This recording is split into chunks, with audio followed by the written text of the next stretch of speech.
Good morning and welcome back to Ultimate Medical Academy. I am your host today, Daniela George, and I will be assisting you today in learning how to write APA citations, of course, and references. I know that this is a very interesting topic. I know that people have tons of questions for me. So today I want to go ahead and I want to make sure that you have a clear picture of exactly what it is that is required of you and how you can actually use the information that you have found with any sources that you're getting information from to use what you have been given to actually go ahead and create those references and in-text citations to earn a great score on any piece of writing that you are doing or submitting. All right, and so we're going to go ahead and we are going to get started. All right, so as you know, we are going to be focusing on talking about APA citations today.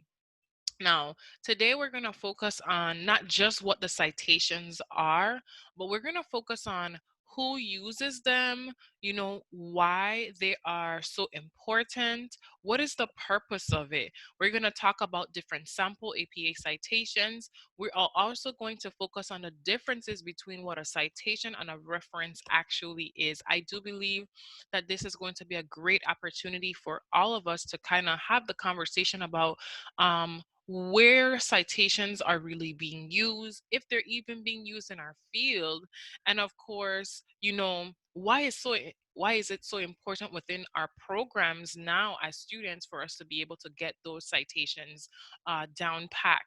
All right, so as we get started, I want to just kind of briefly talk about something that I know that you all have faced before. So in your different classes that you have taken before, or maybe maybe you were in a different program.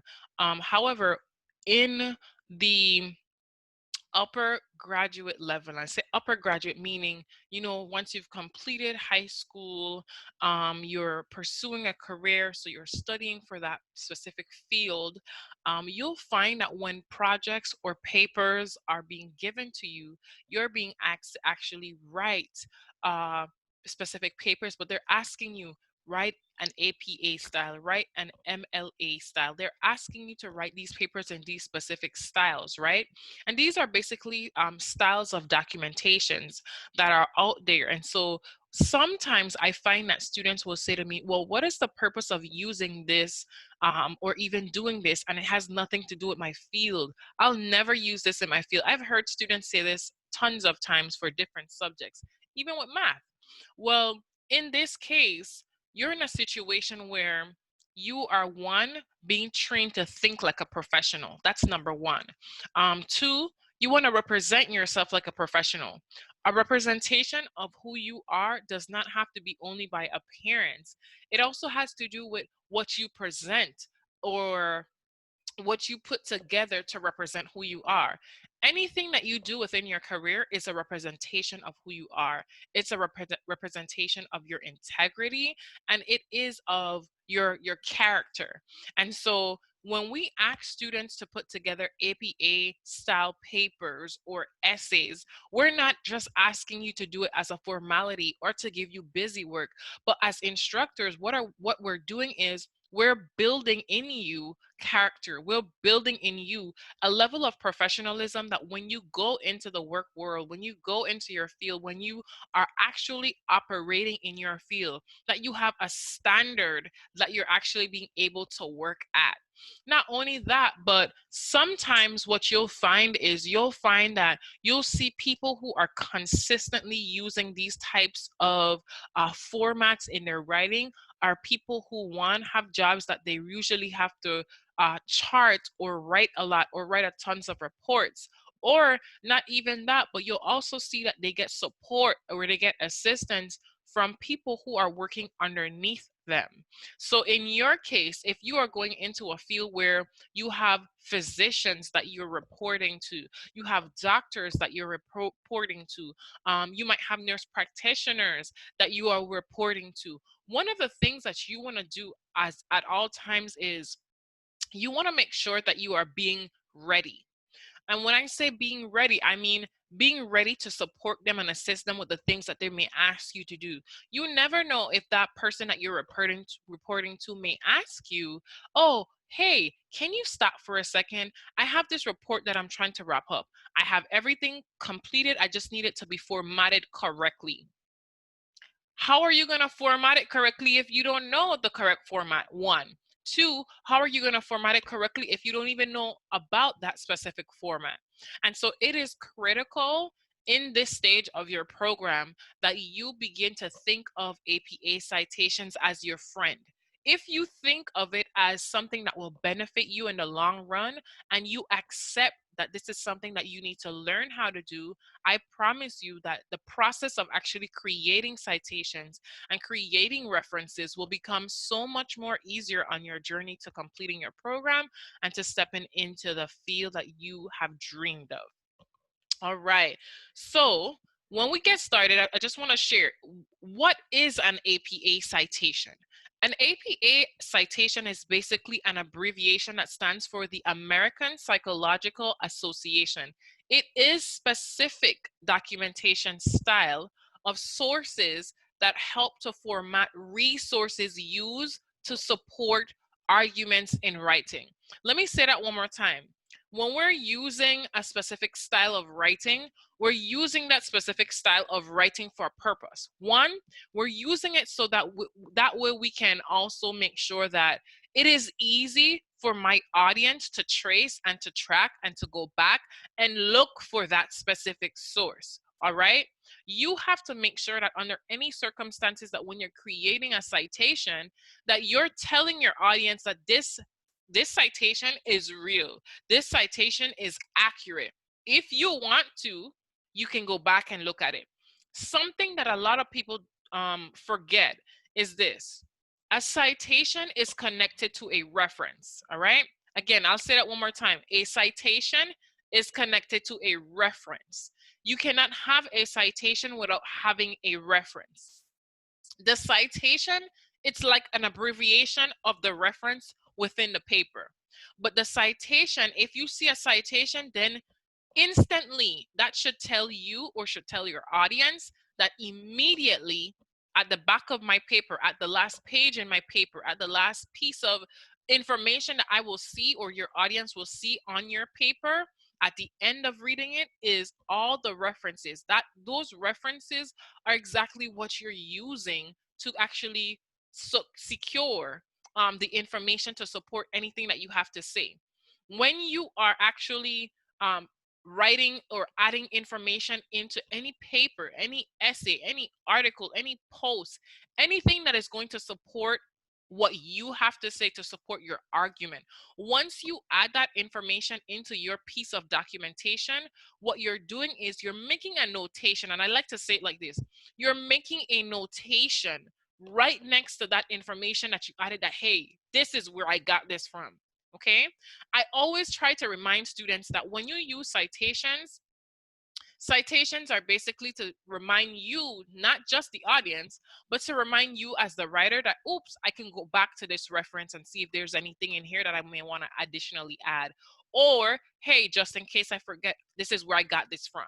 Okay. So never see the citation as it is not something that's going to benefit you. No, it's benefiting you, and it will always benefit you when you're actually getting sources from other informations or different places. Because if you're able to track and document where you got things from, if there was any question about anything that you did, you can go back and say, hey, this is where I got this information from. So keep that in mind. All right. Who uses APA citations? All right. So APA citations are typically used in behavioral and social sciences, such as psychology, sociology, history, and communication. Education wasn't listed here, but I definitely want to just throw that in there. Or even the humanities. I want to throw that in there simply because what I have found is that as being an educator and going to school for education, APA format was the only thing we used. It was the absolute only thing that we used and we were required to use at all times. So I'm sharing with you that even in your studies, know that you're not the only one that is being required to put together documentation in this specific format, in this specific style. Be okay with it. Become friends with it. Come to terms with it. If you do, I promise you, it will make your experience going through your classes in your program so much more easier and so much more worth it. Just a quick tip, more industries and fields of study are using the APA format more to better share information on sources. And again, as I said before, citations and APA format is really a way for us to track, to go back, to document what information that we are using. And I guess I didn't want to say this here, but I think that it is crucial for me to say this so that you get an idea too. Keep in mind that every time you use a citation, you are literally telling the person that you took their information, thank you. That's exactly what you're doing. Every single time you do research online, you do research in a virtual library, and you use information that you have read that you found that would be beneficial and supports the argument that you're trying to pose or make, or information that you're trying to share. Every single time that you put in a citation, every single time that you create a reference, every single time you do it, you are basically telling the author of that information, thank you so much. All right. So I want you to think of that from a good place and see that this is a good opportunity for you to show appreciation for them being able to have that information readily and available for you. Why are APA formats being used? Why is the APA format being used? Okay. Well, according to Michael Knoll of the Rummerson College, APA style provides clarity to papers on often complex topics. All right. It makes papers easier to read and to understand. When sources are cited the same way each time and the paper is written in a uniform format, it gives it better flow and it helps keeps the focus on the content of the paper. So there are several things that were said here. The first thing is it makes complex topics more understandable. That's number one. That's why it's called support. That supportive information that you are using to help you to break down what you're talking about makes it easier for your audience.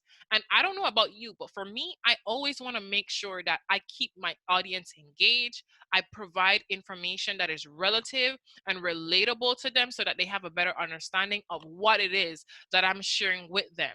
Two, it says that when sources are cited the same way each time and the paper is written in a uniform format, it gives it a better flow and it helps to keep the focus on the content. In reality, let's just be honest.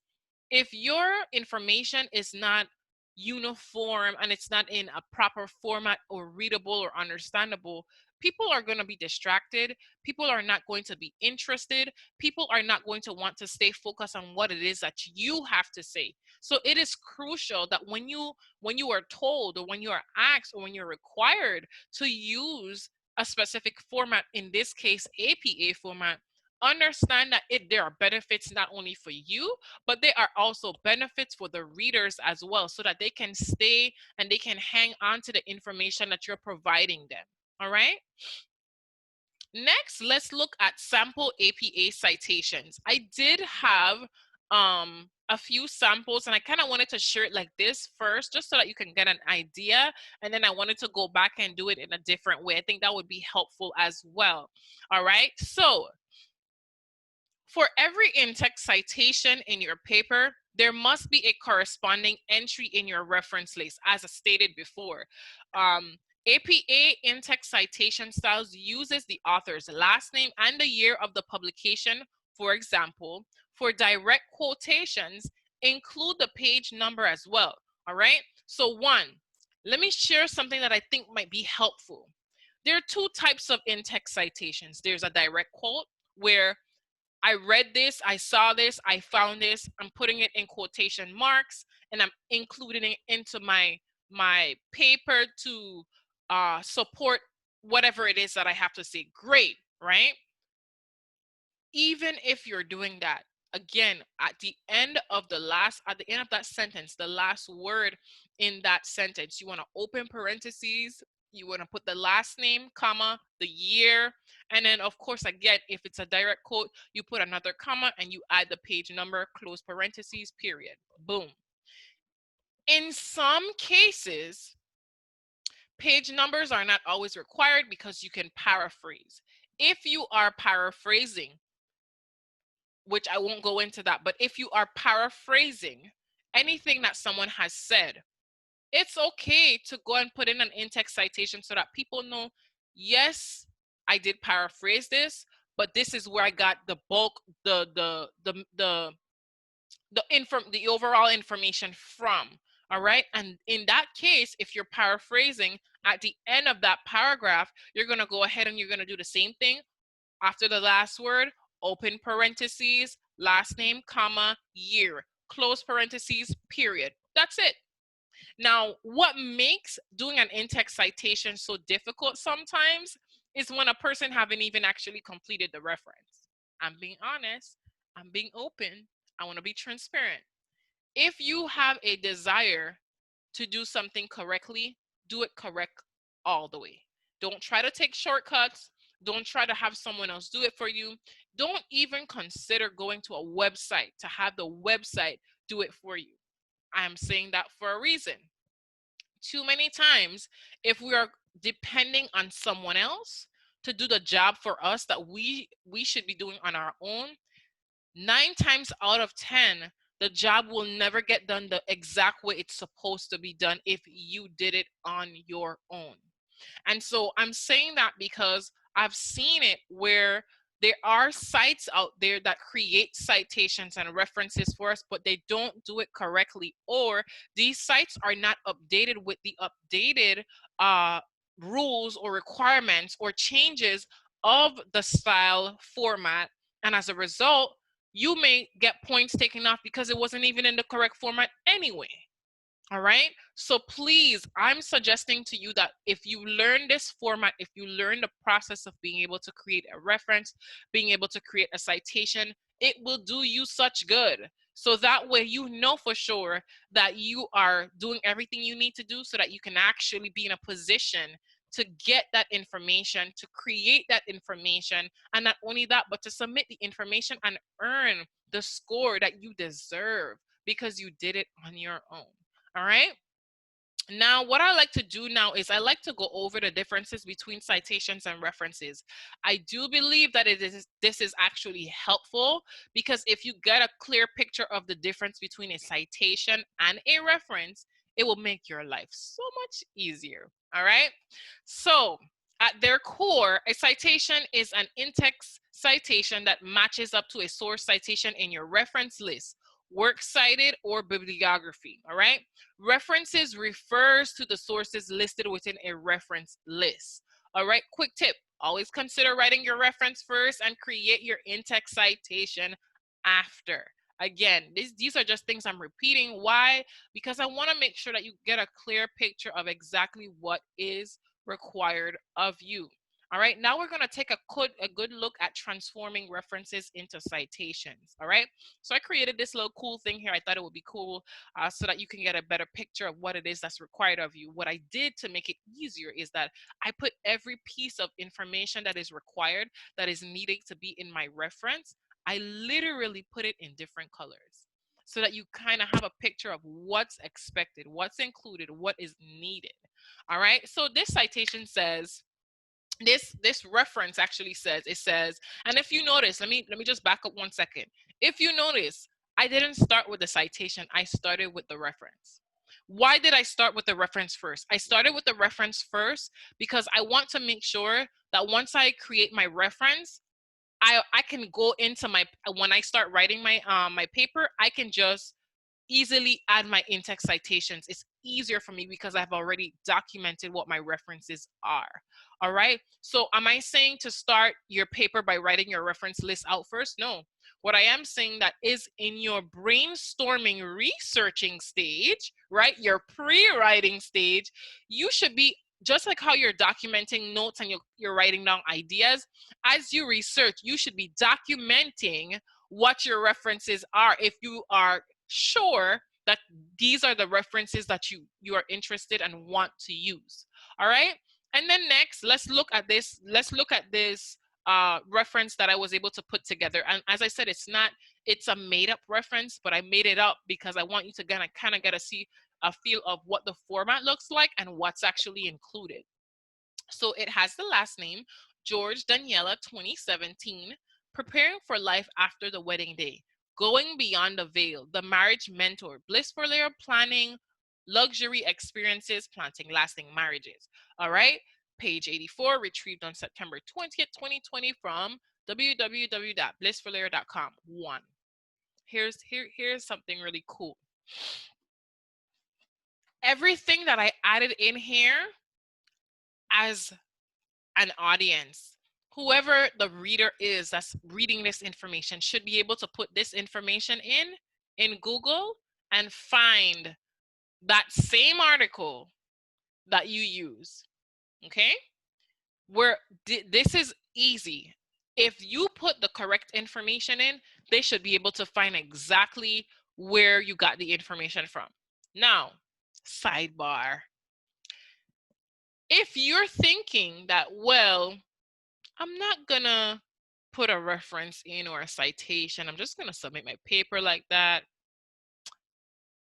I have good and bad news for you. The good news is that you can submit the paper like that and you'll definitely get a grade.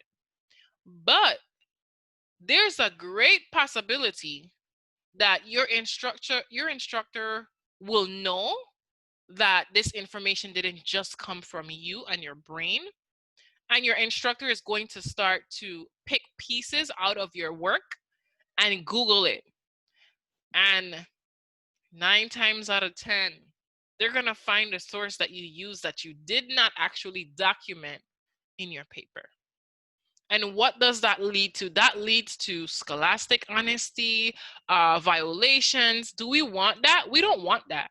And so I urge you, I encourage you, I plead with you, please make sure that at any point in time when you're creating any piece of work, when you're required to do any type of research, make sure that you are literally going in, and even if you find something that you really like, information that's helpful for you, go ahead and say thank you. Say thank you by going in, creating that reference, and then going ahead and using those in-text citations to document where you got the information from, so that people know that you appreciate them and that people know that you respect the body of work that you're using. Okay? All right. Now, what I did here was I broke down exactly what is included in the reference. I broke it down so that way it's easier for me, it's easier for you to remember. All right. So last name, first name, which you can see the last name, first name is listed in red. Then you have the year and month, which is actually listed in gold. Okay. One thing I will share about the year and month is that sometimes the year might be the only thing that's provided. If the year is the only thing that's provided, it's fine. If the year, the month, and the day is provided, make sure that you write it in a specific order. So it should be written year, month, and day, not month, day, and year. Okay? So keep that in mind.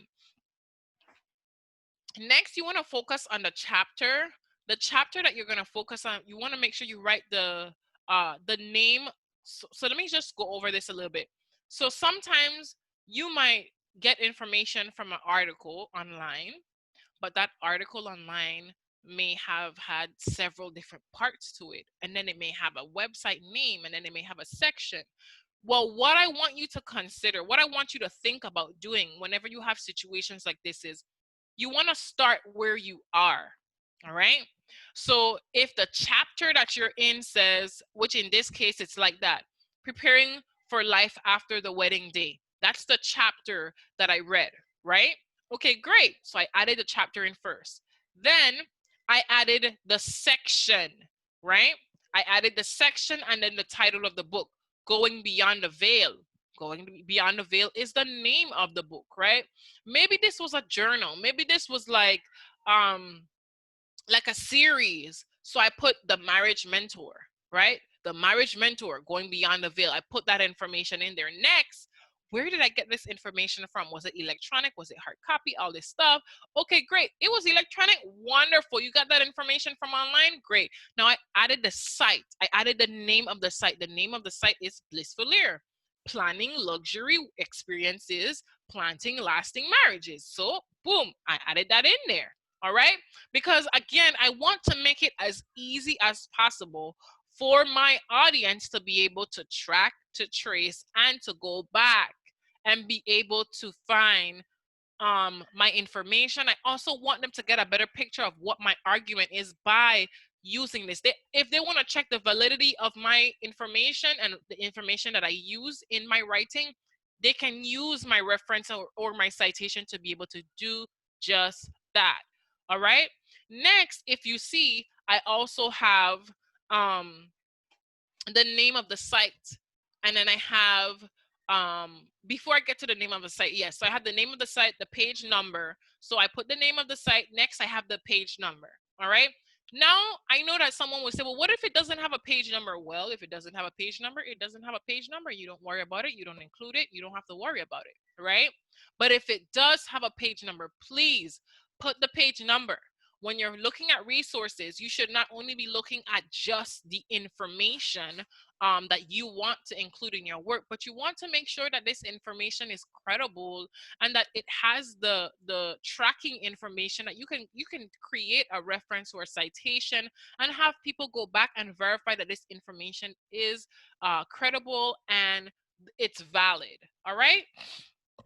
Next, what I have is I have the retrieval information. It is imperative that when you create a reference, that you always tell your audience when you found the information. So in the beginning, if you notice, there is, hey, this was when this information was published. This is when this information was created. Now, we want to make sure that everyone understands and everyone knows, okay, now this is when I found the information. Let people know that this is when you found the information. And I will tell you, there are times when we would research and we will not document, okay, well, this was the day that I got this information. And I have seen students do it. Try not to put the same day that you're planning on submitting the assignment. Try not to put the same day, right? It makes it look like you did your work at the last minute. See what I'm saying? All right. Try to avoid that. Try to avoid that. All right. Next, I want to make sure that you understand that when you put the retrieval information, you still have to put the URL.